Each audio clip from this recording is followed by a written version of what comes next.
Sabrina Carpenter plant? Absolutely.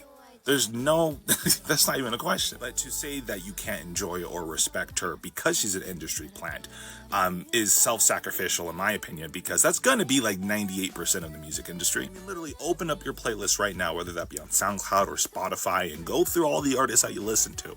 I guarantee you over 90% of them are going to be what you would consider an industry plant. Now, I did do a video on industry plants before, but as time has gone on, I do want to, I think, clarify or at least update my stance on it, because when we do think of an industry plant, we think of the label just shoving somebody in our face until we accept them, and it just doesn't feel genuine. But the reality is, that is, if you think about it, the point of an entire label. That's literally their job. Music label really is just a bank that gives out loans, and it's also really, really good at marketing. It's only when we don't see the marketing work, or when we see somebody who we think just appears out of the blue, that's when we start adding the industry plant label. But the reality is, no one really just pops up out of the blue.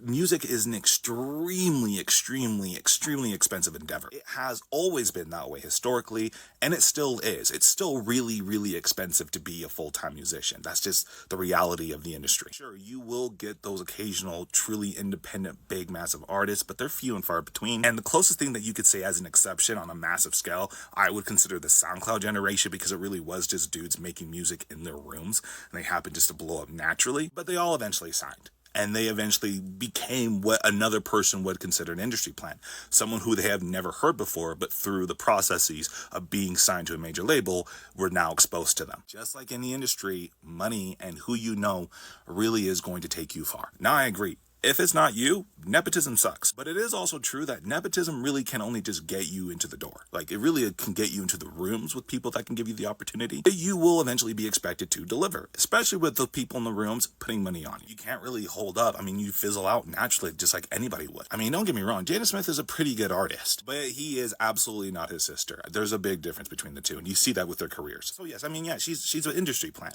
I mean, she literally was on Disney Channel. But it is also true that the marketing and the promotion and everything that the label is supposed to do worked, and people legitimately do enjoy her music. They cultivated a product, they packaged it, they marketed it, and they distributed it, and people consumed it, and they liked it, just like any other business.